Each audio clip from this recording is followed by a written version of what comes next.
dari dalam lubuk hatiku, ku sujud dan berterima kasih. Kami hanya meninggikan nama Yesus. Kami hanya memuliakan nama Yesus, nama di atas segala nama, Raja yang perkasa, Allah yang kekal, Bapa yang kekal, Raja damai.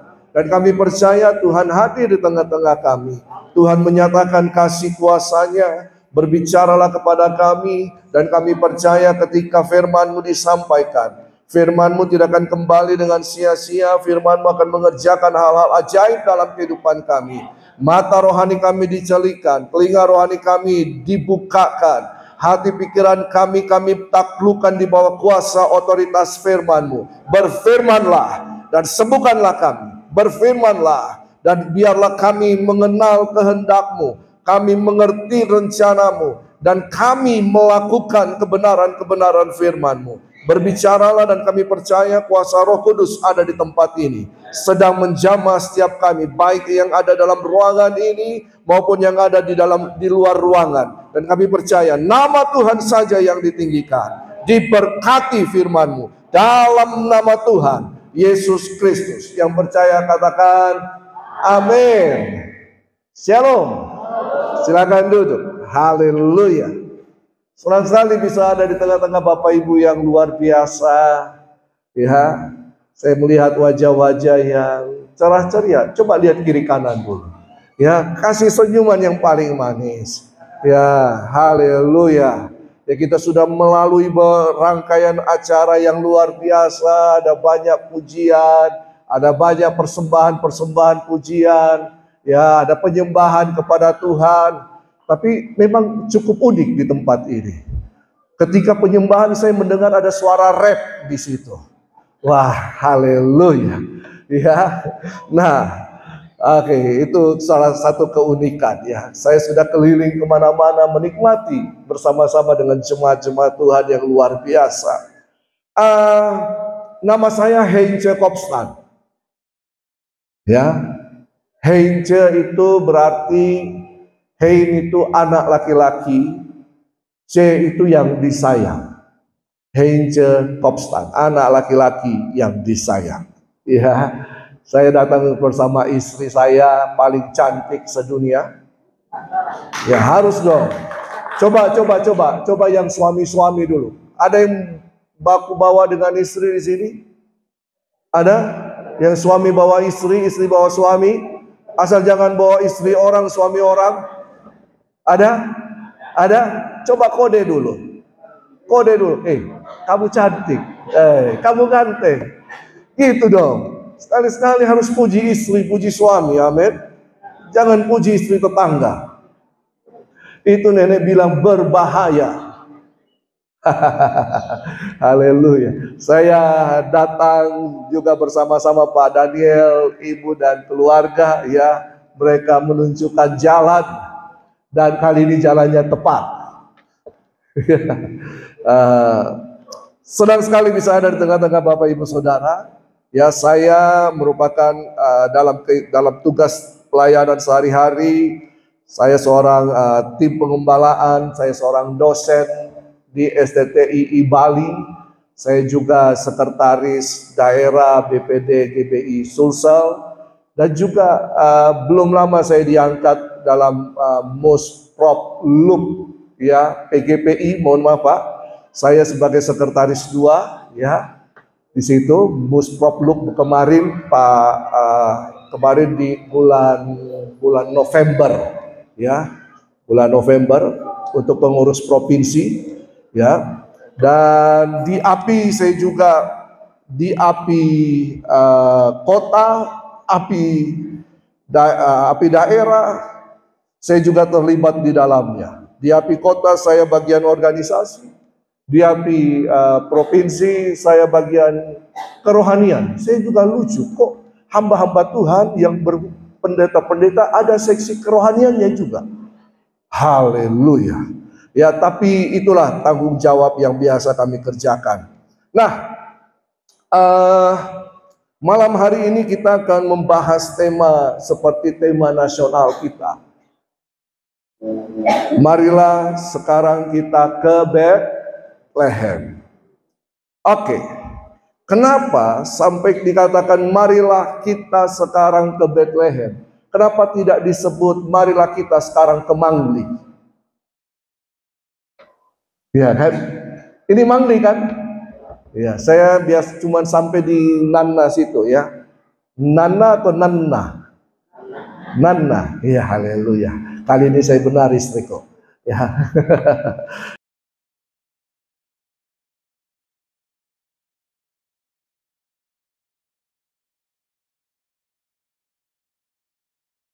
Oke, kita lihat bersama-sama Lukas 2 ayat 8 sampai yang ke-20. Kita baca bersama-sama.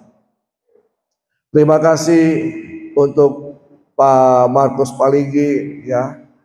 Saya bersyukur bahwa ada di tempat ini ternyata ada rangkaian ibadah bersama-sama antara GBI Mangli, Natal PGPI dan juga Natal Ikatan Pemuda Kreatif Mangli. Yang mana ini Pemuda Kreatif Mangli?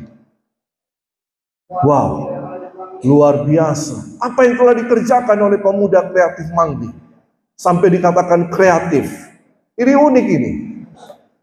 Ya. Apa hanya menyelenggarakan Natal saja? Bisa ditunjukkan. Memperbaiki jalan. Wow, tepuk tangan dulu. Luar biasa. Makanya saya bisa tiba di sini dengan baik.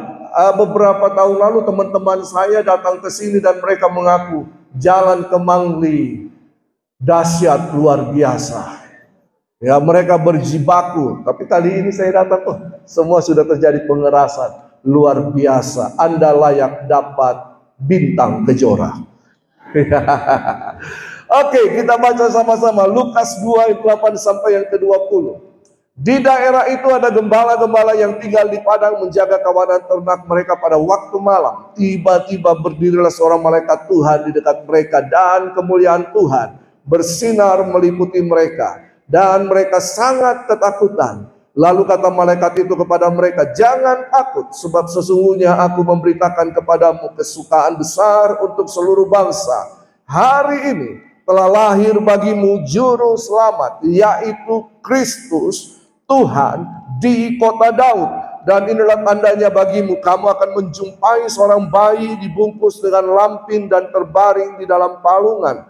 Dan tiba-tiba tampaklah bersama-sama dengan malaikat itu sejumlah besar bala tentara sorga yang memuji Allah, katanya, kemuliaan bagi Allah di tempat yang maha tinggi dan damai sejahtera di bumi di antara manusia yang berkenan kepadanya. Setelah malaikat-malaikat itu meninggalkan mereka dan kembali ke sorga, gembala-gembala itu berkata seorang kepada yang lain, marilah kita pergi ke Bethlehem untuk melihat apa yang terjadi di sana, seperti yang diberitahukan Tuhan kepada kita. Lalu mereka cepat-cepat berangkat dan menjumpai Maria dan Yusuf dan bayi itu yang sedang berbaring di dalam palungan. Dan ketika mereka melihatnya, mereka memberitahukan apa yang telah dikatakan kepada mereka tentang anak itu. Dan semua orang yang mendengarnya heran tentang apa yang dikatakan gembala-gembala itu kepada mereka. Maka kembalilah gembala-gembala itu sambil memuji dan memuliakan Allah, karena segala yang mereka dengar dan mereka lihat, semuanya sesuai dengan apa yang telah dikatakan kepada mereka. Ayat-ayat ini sungguh luar biasa. Ayat-ayat ini menceritakan tentang berita yang disampaikan oleh sorga. Ini bukan berita yang biasa-biasa. Ini bukan berita hoax. Ya, ini bukan berita gosip. Ini bukan berita ecek-ecek. Tapi ini berita yang sangat penting berita yang ditujukan kepada seluruh dunia, tetapi yang mendapatkan pilihan awal adalah para gembala yang sedang mengembalakan di padang domba, di padang pengembalaan. Mereka mendapatkan kunjungan malaikat. Saya tidak tahu kenapa sampai malaikat harus memilih memberitakan kepada para gembala. Iya kan? Seharusnya kan bisa disampaikan kepada orang lain selain para gembala. Tetapi ternyata ketika kita mempelajari status gembala pada lapisan masyarakat atau strata sosial masyarakat Yahudi. Yahudi itu masih mengenal juga strata sosial. Ya, di Toraja juga kan, betul ya? Strata sosial. Ternyata gembala itu merupakan strata sosial yang paling rendah. Jadi berita yang disampaikan oleh sorga ditujukan, dipilih oleh malaikat, disampaikan terlebih dahulu secara langsung kepada para gembala. Makanya firman Tuhan, berbahagialah kamu yang miskin di hadapan Allah. Amin. Mereka mendapatkan kesempatan pertama untuk mendapatkan berita yang sangat penting. Tetapi juga ada yang menginterpretasikan gembala-gembala ini adalah para imam yang ditugaskan untuk mengembalakan ternak ini yang nantinya akan dibawa, dipersembahkan di bait Allah. Jadi mereka sudah ternak yang banyak. Kalau misalnya Pak Daniel datang ke Yerusalem untuk membawa korban penebusan dosa, itu kan biasanya harus bawa ternak sendiri kan, bawa domba, bawa lembu sendiri. Tapi sampai di sana imam-imam akan periksa, ada cacatnya, ganti, tidak boleh dipersembahkan. Ganti dengan apa? Ini tersedia binatang yang sudah dipelihara oleh para imam. Akhirnya mau tidak mau, daripada persembahan tidak diterima, dosa tidak diampuni, karena pada waktu itu untuk pengampunan dosa itu harus memakai pengorbanan hewan. Apa boleh buat? Makanya Yesus marah. Yesus menunggang balikan meja penukar uang jual beli yang ada di bait Allah dan mengatakan, rumahku bukan sarang penyamun, rumahku adalah rumah doa bagi segala bangsa. Entah, terserah yang mana kita mau, tapi pilihan pertama malaikat adalah gembala. Lalu apa yang kemudian didengarkan oleh gembala? Ketika mereka melihat malaikat tampil muncul di depan mereka, mereka ketakutan. Lalu kata malaikat, jangan takut, sebab sesungguhnya aku memberitakan kepadamu kesukaan besar untuk seluruh bangsa. Jangan takut. Ada kesukaan besar. Kenapa kita harus bersuka cita? Kenapa kita jangan takut? Sebab hari ini telah lahir bagimu juru selamat, yaitu Kristus Tuhan di kota Daud. Jadi malaikat menyatakan bahwa yang menjadi juru selamat, yang mengampuni dosa manusia, bukan lagi binatang, tetapi ada satu pribadi yang diberitakan oleh malaikat. Siapa dia? Juru selamat. Siapa juru selamat ini? Siapa juru selamat ini? Yaitu Kristus Tuhan. Lalu kemudian Malaikat memberikan pesan, arahan. Inilah tandanya bagimu. Kamu akan menjumpai seorang bayi yang dibungkus dengan lampin dan terbaring di dalam palungan.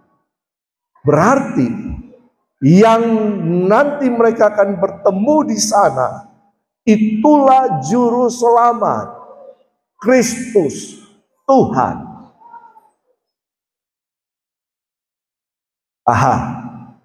Hal ini menjadi penting.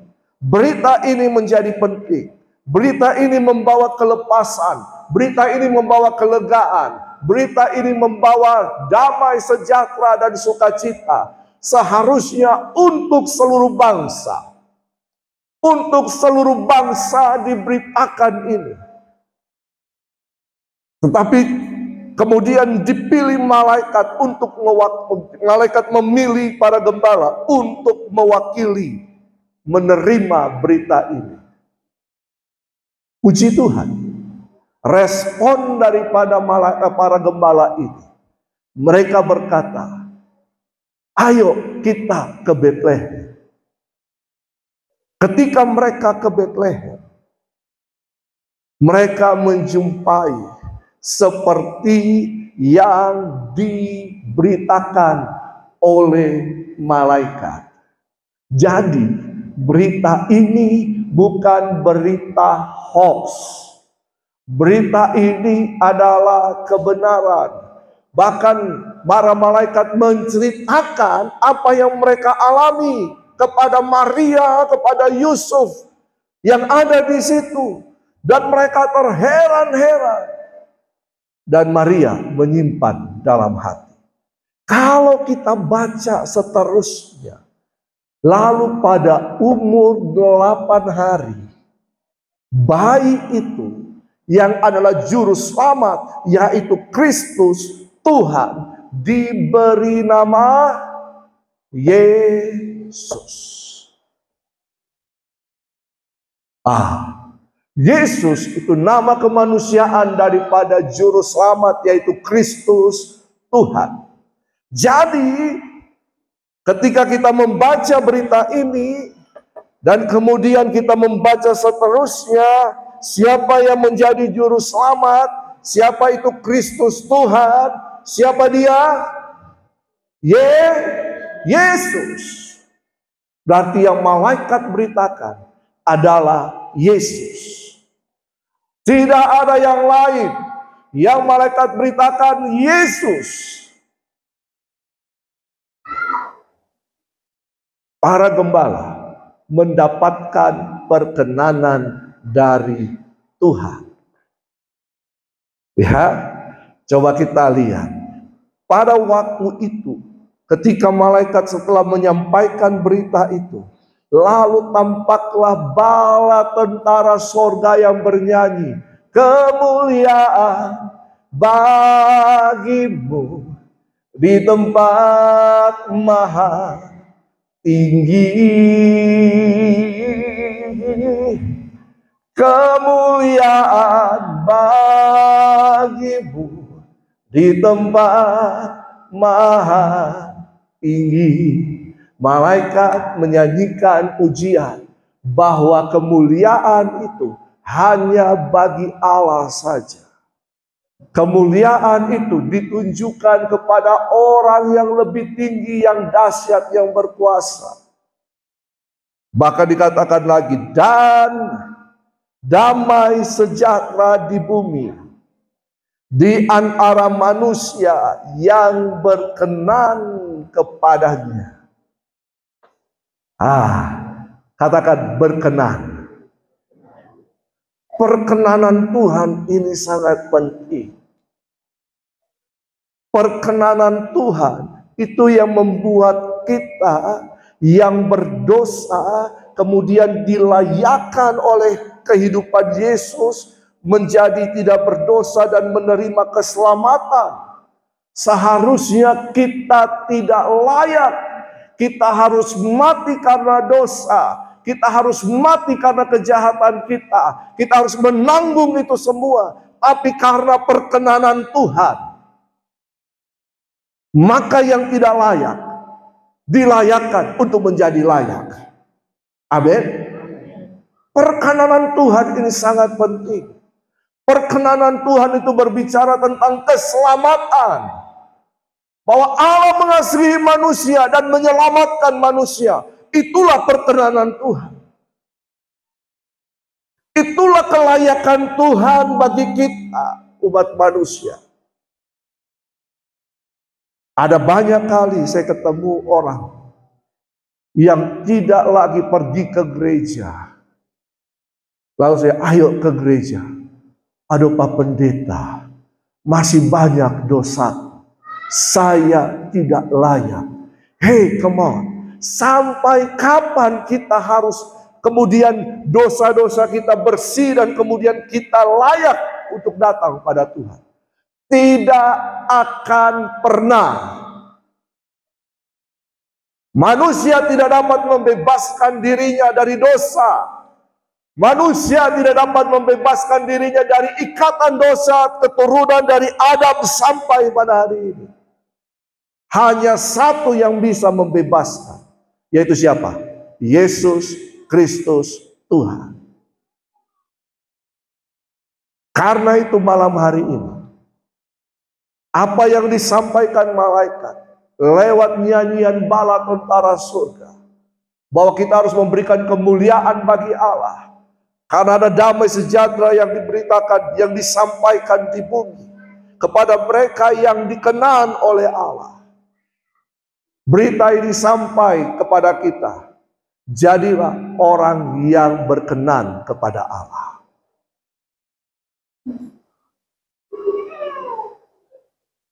Kita tidak akan pernah bisa mengejar dan membuat diri kita berkenan kepada Allah. Perkenanan itu adalah kasih karunia Tuhan. Perkenanan itu adalah pemberian Tuhan. Perkenanan itu adalah kelayakan Tuhan. Bukan usaha kita. Bukan kemampuan kita. Ya. Karena hanya darah Kristus yang melayakkan kita. Oleh kuasa darah-Mu, Kau telah tebus dosaku, kekudusan-Mu melingkupiku, kasih-Mu mengalir terus di sepanjang hidupku. Amin. Kambing, domba, lembu, burung merpati tidak akan pernah bisa menyelesaikan dosa kita. Perbuatan baik kita tidak akan pernah bisa membuat kita berkenan dan selamat. Ada orang berkata, kalau saya melakukan perbuatan baik terus, nantinya pada waktu penghakiman, perbuatan baik saya akan ditimbang. Mana yang lebih berat? Kejahatankah dosa atau perbuatan baik? Kalau perbuatan baik lebih berat, saya akan masuk surga. Apakah demikian? Halo? Alkitab tidak pernah mengajarkan hal itu. Efesus 2 ayat 8, mari kita lihat sama-sama. Efesus pasal 2.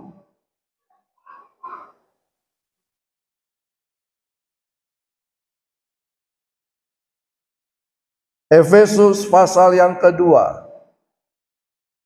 ayat yang ke-8, 9. Kita baca sama-sama. Kalau sudah dapat, katakan amin. 1, 2, 3. Sebab karena kasih karunia kamu diselamatkan oleh iman.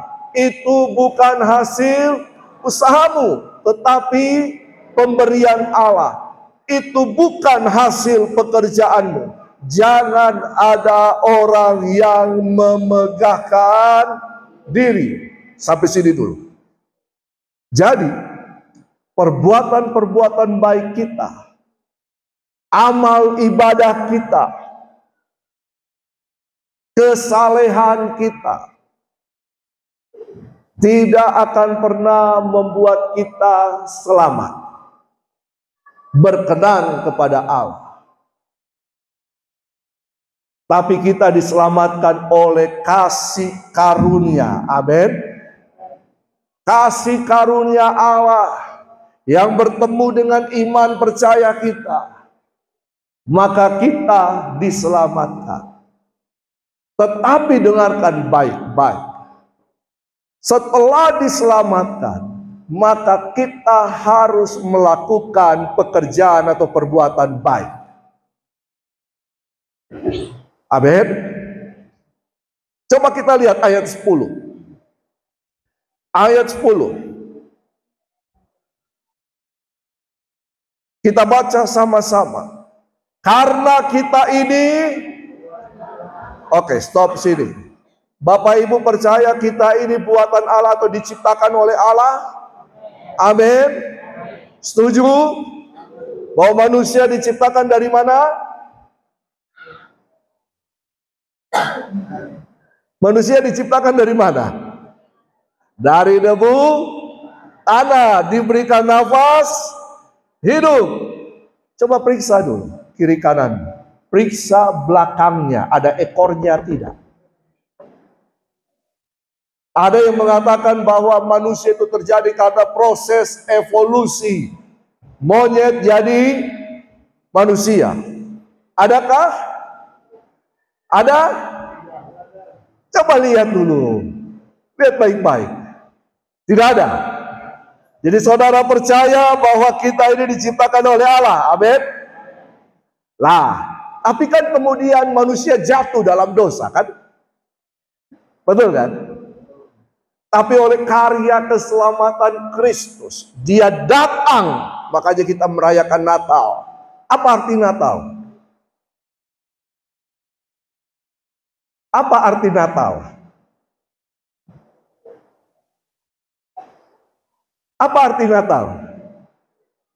Pohon terang, lilin. Natal itu artinya lahir. Halo? Lahir, kelahiran. Natal itu artinya kelahiran. Tapi kita memperingati Natalnya siapa? Kelahirannya siapa? Kelahirannya Yesus Kristus. Amin. Tiap tahun Bapak Ibu ulang tahun. Tiap tahun Bapak Ibu merayakan ulang tahun. Tidak. Siapa yang merayakan? Tidak dirayakan. Ada yang merayakan? Ada? Siapa yang merayakan? Angkat tangan dong. Kok malu-malu? Kenapa? Takut ditahu usianya. Itu Natal. Tapi yang malaikat beritakan, Natal itu adalah telah lahir bagimu juru selamat, yaitu Kristus Tuhan. Maka keselamatan diberikan, kalimat selanjutnya, diciptakan dalam Kristus Yesus. Artinya kita dilahir barukan kembali menjadi ciptaan yang baru dalam Kristus. Tapi apakah sampai di situ saja tujuannya? Apakah tujuannya hanya sampai pada terima keselamatan saja? Halo? Tidak. Baca ayat 10. Lanjutkan. Karena kita ini buatan Allah, diciptakan dalam Kristus Yesus untuk apa? Untuk melakukan pekerjaan baik yang dipersiapkan Allah sebelumnya. Kapan itu? Sebelum manusia diciptakan. Dan Dia mau kita hidup di dalamnya. Artinya apa? Dia mau kita mengerjakan keselamatan itu dengan melakukan pekerjaan baik. Membangun jalan pekerjaan baik. Halo?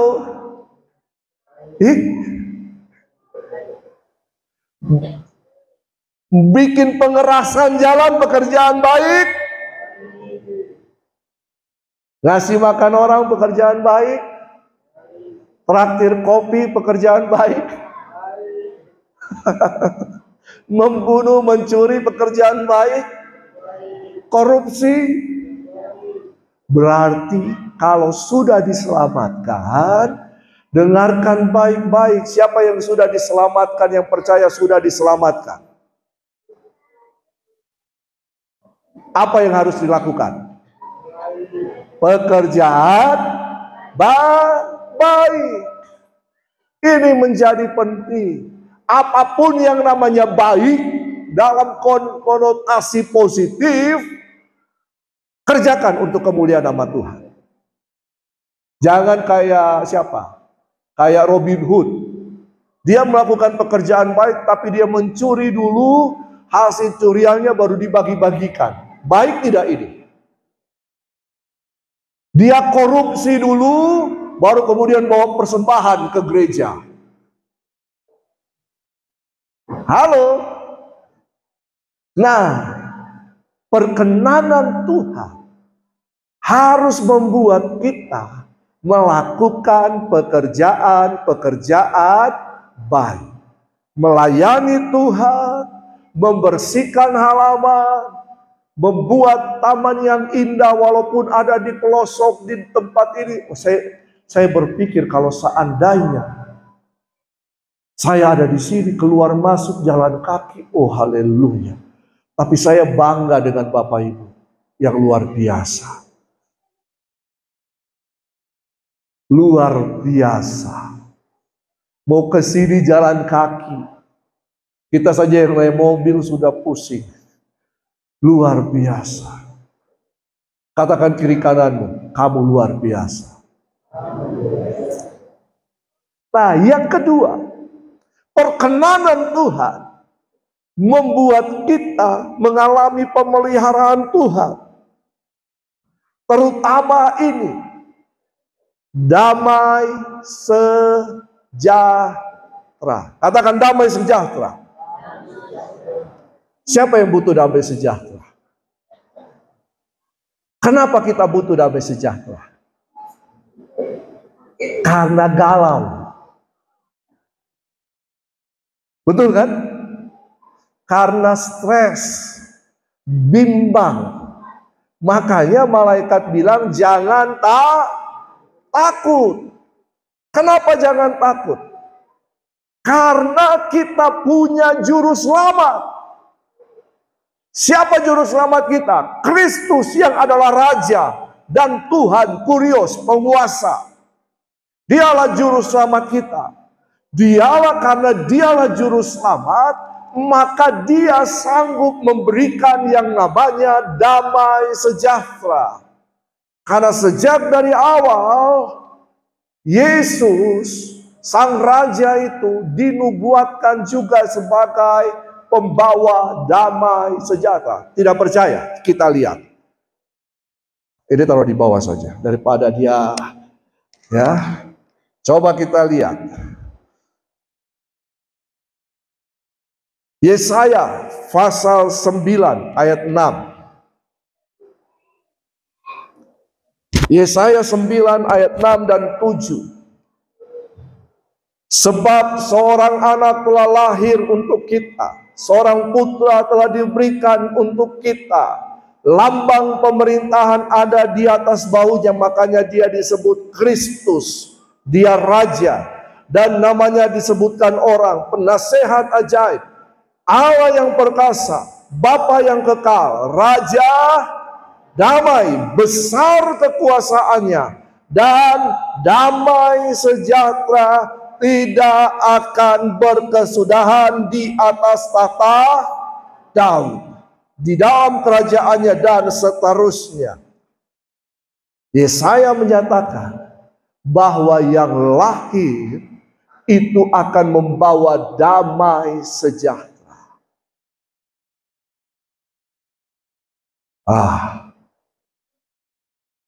Manusia membutuhkan damai sejahtera. Lalu coba lihat Mika. Mika pasal 5 ayat 2 sampai yang kelima. Tetapi engkau, Mika 2 ayat 2 sampai yang kelima.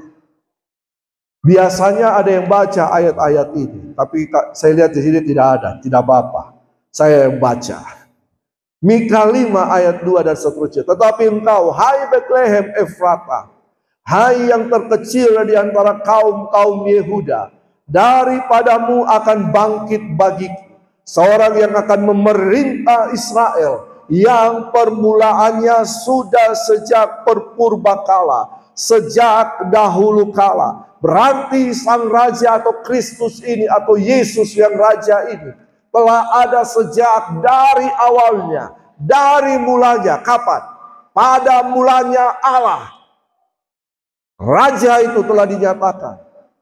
Pemerintahan Allah telah dinyatakan. Allah memang terkenal sebagai Allah kasih. Tetapi Allah adalah raja yang menyatakan kasihnya kepada manusia. Kasih itu dinyatakan kapan? Ketika manusia jatuh dalam dosa. Kasih dinyatakan. Tapi Allah adalah raja sejak dari awal. Sebab itu ia akan membiarkan mereka sampai waktu perempuan yang akan melahirkan telah melahirkan. Lalu selebihnya dari saudara-saudaranya akan kembali kepada orang Israel. Maka ia akan bertindak dan akan mengembalakan mereka dalam kekuatan Tuhan, dalam kemegahan nama Tuhan Allahnya.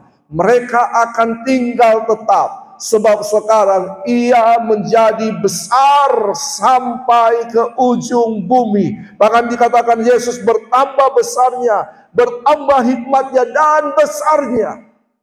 Dan perhatikan baik-baik, dia menjadi damai sejahtera. Adakah di antara kita yang pernah rasa khawatir?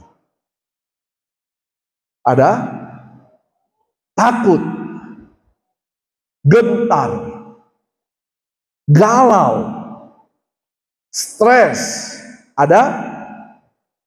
Tidak tenang, dumba-dumba, tidak bisa tidur nyenyak. Ada? Atau ada yang tidak ada? Coba lihat kiri kanan. Kamu pernah atau tidak? Khawatir masa depan. Takut. Makanya Alkitab bilang kesusahan sehari cukuplah untuk sehari.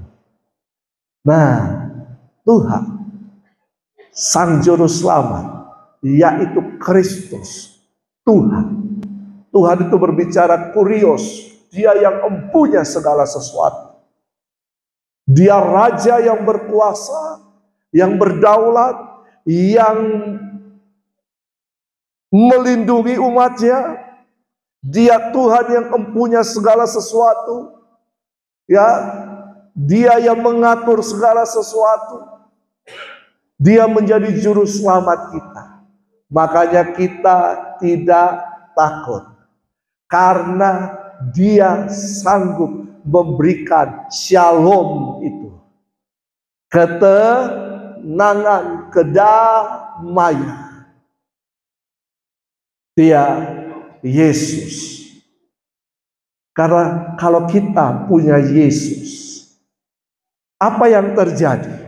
Para gembala ini, mereka pergi ke Betlehem, berjumpa dengan juru selamat, yaitu Kristus, Tuhan. Ayat yang ke-20 dari Lukas tadi mengatakan apa? Ayat yang ke-20. Maka kembalilah gembala-gembala itu sambil memuji dan memuliakan Allah karena segala sesuatu yang mereka dengar dan mereka lihat semuanya sesuai dengan apa yang telah dikatakan kepada mereka. Siapa yang memberitakan kabar ini, berita ini? Malaikat. Kepada siapa? Gembala. Dan mereka mengalami perjumpaan sama persis yang diberitakan oleh malaikat. Mereka berjumpa dengan Yesus, Sang Juru Selamat. Dia Raja, Dia Tuhan. Dan malaikat-malaikat dan para gembala-gembala ini mendapatkan perkenanan Tuhan. Mereka berjumpa. Perjumpaan dengan Yesus membuat kita dikenal olehnya. Siapa yang rindu untuk berjumpa dengan Yesus? Saya tidak bilang Bapak Ibu berjumpa dan kemudian mati. Tidak. Berjumpa itu berarti kita mengalami pengalaman di mana Tuhan menjamah hidup kita, memulihkan kita. Di mana pengalaman kita mempercayai Dia sepenuhnya. Kita mengaku Dia sebagai Yesus Kristus Tuhan, Raja atas kehidupan kita, Juru Selamat kita. Kita mengalami Kristus dalam kehidupan kita. Dia Allah yang Immanuel. Dia Allah yang penuh kasih. Dia yang memberikan damai sejahtera. Sebab Dia yang menyertai kita. Amin. Allah Immanuel itu.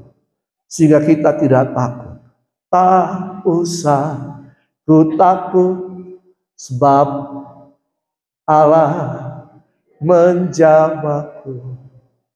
Sebab tak usah ku bimbang. Yesus peliharaku. Tak usah ku cemas. Roh Kudus hiburku, tak usah ku susah. Dia memberkatiku. Amin. Amin. Saudara mau mengalami Kristus? Amin. Saudara mau hidup penuh dengan damai sejahtera? Ya, sehingga suami istri tidak koro-koroan lagi. Anak orang tua tidak baku koro-koroan lagi. Karena ada damai sejahtera. Amin. Itulah kasih Kristus. Mari, di malam Natal ini, perayaan Natal, jangan jadikan ini biasa-biasa. Jadikan ini adalah Bapak Ibu Saudara berjumpa dengan Kristus Yesus, Juru Selamat, yaitu Kristus Tuhan. Amin. Mari datang pada Tuhan secara pribadi. Jangan biarkan kiri kananmu mengganggu engkau. Karena hubungan dengan Tuhan itu hubungan pribadi. Keselamatan itu pribadi. Keyakinan itu pribadi.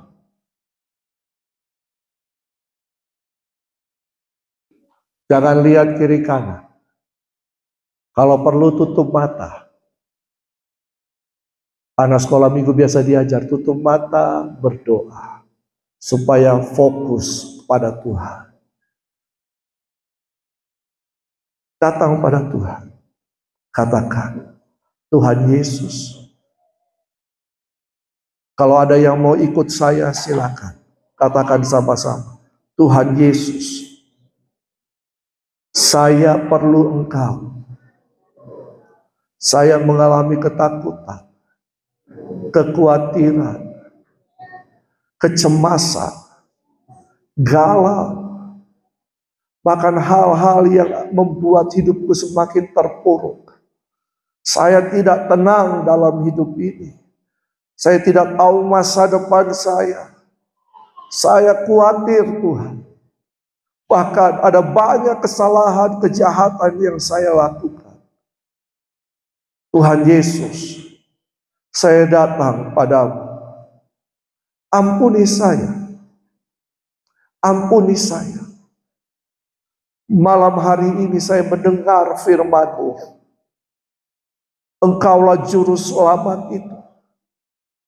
Engkaulah Kristus Tuhan. Tuhan Yesus, saya buka hati. Saya terima Engkau sebagai Tuhan dan juru selamat pribadiku. Engkau menjadi raja atas kehidupanku. Engkau yang menguasai kehidupanku. Engkau yang memberikan damai sejahtera bagiku. Dan aku percaya Tuhanlah yang memberikan ketenangan. Tuhanlah yang memberikan pengharapan. Tuhanlah yang memberikan kemenangan. Sehingga aku tidak takut lagi. Aku tidak khawatir lagi. Aku tidak cemas. Aku tidak bimbang. Aku tidak tenang.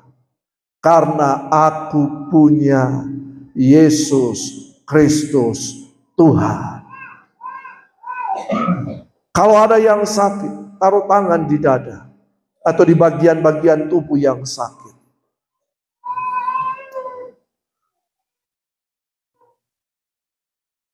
Firman-Nya berkata, oleh karena bilur-bilur Yesus yang dicurahkan di kayu salib, segala sakit penyakit telah ditanggungnya, telah disembuhkannya.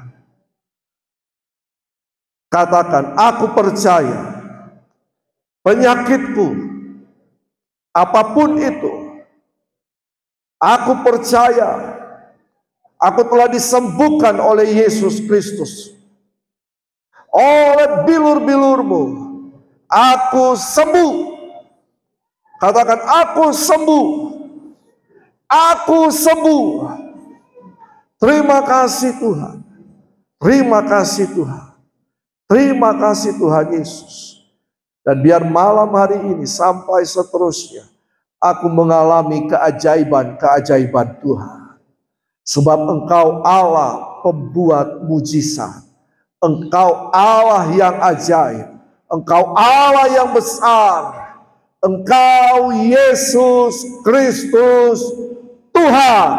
Yang percaya katakan amin. Tuhan Yesus memberkati.